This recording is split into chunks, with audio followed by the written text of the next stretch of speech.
વડોદરામાં નજીવી બાબતમાં ભાજપના પૂર્વ કોર્પોરેટરના પુત્રને તીક્ષ્ણ હથિયારના ઘા માર્યા હતા અને તે હોસ્પિટલમાં દમ તોડ્યો હતો। રાજ્યમાં છેલ્લા ઘણા સમયથી નજીવી બાબતમાં હત્યાની ઘટનાનો વધારો થયો છે, ત્યારે આવી જ એક ઘટના વડોદરામાંથી સામે આવી છે। વડોદરામાંથી નજીવી બાબતમાં યુવાનો વચ્ચે ઝઘડો થયો હતો, જેમાં બે યુવાનને તીક્ષ્ણ હથિયારના ઘા માર્યા હતા। આ ઘટનામાં કુખ્યાત બાબરને પણ ઈજા પહોંચી હતી, ત્યારે તમામને સારવાર અર્થે હોસ્પિટલ ખસેડવામાં આવ્યા હતા। આ ઘટના સાંભળીને પૂર્વ કોર્પોરેટરનો પુત્ર પણ હોસ્પિટલ પહોંચ્યો હતો, જ્યાં પૂર્વ કોર્પોરેટરના પુત્ર પર હુમલો કરવામાં આવ્યો હતો। સયાજી હોસ્પિટલમાં એક બાજુ ઘવાયેલા બે યુવકોને સારવાર આપવામાં આવી રહી હતી, ત્યાં બીજી બાજુ બાબર પઠાણ નામના હુમલાખોરે ભાજપના પૂર્વ કોર્પોરેટર રમેશ રાજાના પુત્ર તપન પરમારને મોતને ઘાટ ઉતારી દેવાના કિસ્સો બનતા નાગરવાડા વિસ્તારમાં શોકનો માહોલ સર્જાયો હતો। ગંભીર રીતે ઇજાગ્રસ્ત સ્થિતિમાં યુવાનને હોસ્પિટલમાં સારવાર આપવામાં આવી હતી, પરંતુ સારવાર દરમિયાન યુવાનનું મોત નીપજ્યું હતું। આ યુવાનની ઓળખ તપન પરમાર તરીકે થઈ છે, જે ભાજપના પૂર્વ કોર્પોરેટર રમેશ પરમારનો પુત્ર હતો। તપન પરમારના 2 મહિના પછી લગ્ન થવાના હતા। પુત્રના અકાળે મોત બાદ પરિવારમાં માતમનો માહોલ છવાયો હતો। ઘટના એકચ્યુઅલીમાં નાગરવાડામાં થઈ હતી। નાગરવાડા મહેતાવાડીના નાકા પર બાજુમાં ઘટના થઈ હતી। ત્યાં આગળ બાબર પઠાણ કરીને છોકરો છે, આરોપી છે જે છે એ, અને બીજા 2-3 સાગરીતો એની જોડે જે ઉઠાવ્યા, એ મારા 2 ભાઈબંધોને ચાકુના ઘા ઓલરેડી મારેલા જ હતા। એના માટે અમે સ્ટેટમેન્ટ લેવા માટે આગળ મારા ભાઈબંધોને લઈને આવ્યા હતા। આગળ સારવાર લઈ રહ્યા હતા। એ દરમિયાન બાબર ખાન પઠાણને અમે કેસ કરવાનો હતો, એ મારે પોલીસ કેસ કર્યો વગેરે। તો અહીં આગળથી બાબર ખાન પઠાણ જે જાતે પોલીસની વાનમાં આવ્યો, પોલીસની જોડે આવ્યો, પોલીસ પ્રોટેક્શનની અંદર આવ્યો।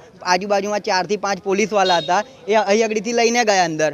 તો એ એવું કહે છે કે મને બી વાગ્યું છે, આ લોકોએ મને બી મારું સ્ટેટમેન્ટ કરવા એ બી અંદર ગયો। તો પોલીસ પ્રોટેક્શનની અંદર એ કરવા ગયો અંદર, અને એટલામાં એને ત્યાંથી પોલીસવાળાએ છોડી દીધો અને પાછળ ગયો। તો મારા બીજા ભાઈબંધ, એટલે એ અમારી જોડે હતો, તો એને પાછળ લઈ જઈને ઘા મારી દીધા જ। રોડ જે ચા પીવા ગયા હતા 2, મારો ભાઈ અને મારો ભાઈબંધ, એ આ મારો ભાઈ ને 2 જણ ચા પીવા ગયા હતા, તો એને ત્યાં આગળ ઘા મારી દીધા, એ બાબર ખાન પઠાણ। હવે પોલીસ 4-5 પોલીસ એને જોડે લઈને જાય છે અંદર દવાખાનાની અંદર, અને અહીં આગળથી સ્ટેટમેન્ટ લે છે, એવું કહે છે, અને પાછળ જઈને પેલો બાબર ખાન પઠાણ ને બીજા 5-6 માણસ એના ઘા મારી નાખ્યો, મરી જ ગયો છે એકચ્યુઅલીમાં, એવું કહેતો તો ચાલશે, ડેડ થઈ ગઈ છે।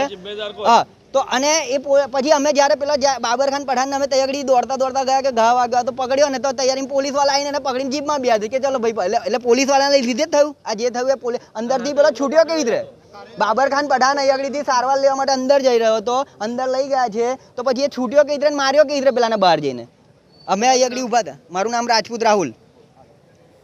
बीजेपी के जो नेता हैं, पुत्र की हत्या की वारदात हुई, पुलिस की ओर से क्या कार्रवाई की जाती है और बाद माहौल क्या पुलिस स्टेशन? कारेलबाग पुलिस स्टेशन विस्तार में मेहतावाड़ी करके इलाका है, वहाँ पे देर रात हिंदू और मुस्लिम लड़कों के बीच में झगड़ा हुआ। इसके चलते दोनों कौम के लड़के हॉस्पिटल में ट्रीटमेंट के लिए गए। इसी दौरान पुलिस को एमएलसी भी मिली। पुलिस वहाँ पहुँचे, उसके पहले ही बाबर नाम का जो आदमी है उसने तपन नाम के युवक की छुरी मार के हत्या कर दी, जिसके चलते पुलिस ने तुरंत ही एफआईआर दर्ज करने की कार्रवाई की। फुटेज चेक करके हमने आइडेंटिफाई करने की शुरुआत की है कौन कौन एक्यूज है। उनको अरेस्ट करने के लिए हमने अलग अलग टीम्स बनाई हुई हैं। एफएसएल को बुला के हम आगे की कार्रवाई, एविडेंस कलेक्ट करने की कार्रवाई कर रहे हैं। पोस्टमार्टम की भी कार्रवाई शुरू हो चुकी है।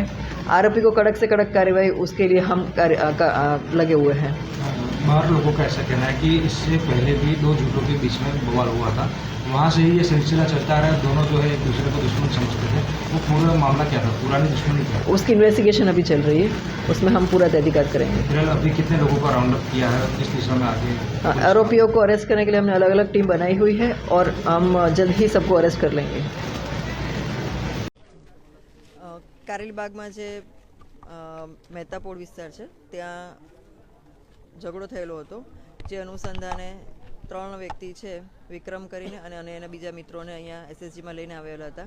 સાથોસાથ બાબર કરીને એક વ્યક્તિ છે, એને પણ ઝઘડો થયો હતો, એટલે એને પણ સારવાર માટે અહીંયા કારેલબાગ લાવેલા હતા। અને ત્યારે અહીંયા રાવપુરા એસએસજીમાં ફરી ઝઘડો થયો, અને એમાંથી બાબર નામના વ્યક્તિએ તપન નામના વ્યક્તિને છરી મારી દીધેલી છે, અને હાલમાં એ બાબતે કાર્યવાહી ચાલુ છે। અને જે પ્રાથમિક માહિતી છે એના આગળથી જ અમે આગળ કાર્યવાહી હાથ ધરીશું। જે કંઈ પુરાવા મળશે, ફૂટેજ મળશે, અને જે કંઈ પુરાવા મળશે એના આધારે આગળની કાર્યવાહી હાથ ધરવામાં આવશે। હાલમાં એને દાખલ કરેલો છે, અને ડૉક્ટર એને કદાચ મૃત જાહેર કરશે એવી હજી જાહેર નથી કરેલું।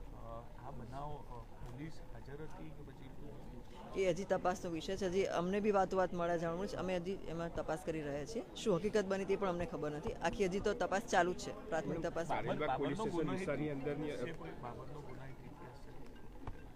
હા, એની પર અગાઉ ગુના થયેલા છે, ગુનાહિત ઇતિહાસ છે. જુગારધામ ધમધમી રહ્યો હતો તે સમય દરમિયાન એક ઘડી બોલાચાલી થઈ છે અને પછી બહાર સરકારી સ્કૂલ પાસે હુમલો થયાની માહિતી છે. એ હજી તપાસનો વિષય છે, અમે તપાસ કરી રહ્યા છીએ. અમારા પૂર્વ કોર્પોરેટર શ્રી રમેશભાઈ પરમાર, જેઓને રાજા તરીકે ઓળખે છે, નવી ધરતી નાગરવાડામાં તેઓ વર્ષોથી રહી છે. ત્યાં નાનો કોઈ ઝઘડો થયો હશે, તેના કારણે કોઈ બે છોકરાઓને ત્યાંથી હોસ્પિટલમાં સારવાર માટે લાવ્યા હતા અને સારવાર દરમિયાન તેમનો છોકરો પણ, રમેશભાઈનો છોકરો જે તપન છે, તે પણ અહીં આવ્યો હતો એ લોકોની ખબર જોવા માટે અને ત્યારે જ તેની સાથે આ એક બનાવ બન્યો છે. તપન અત્યારે છે નહીં, એનું મૃત્યુ થયું છે અને અમને જ્યારે જાણ થઈ ત્યારે હું અમારા વિસ્તારના કોર્પોરેટર મનોજભાઈ, સચિનભાઈ, મિનેશભાઈ, ક્રિનલભાઈ બધા અહીં મોટી સંખ્યામાં એ વિસ્તારના લોકો પણ ઉપસ્થિત છે. જે ઘટના ઘટી છે અમે પોલીસના અધિકારીઓ સાથે પણ વાત કરી છે અને જે ઘટના ઘટી છે આમ દુઃખદ ઘટના છે.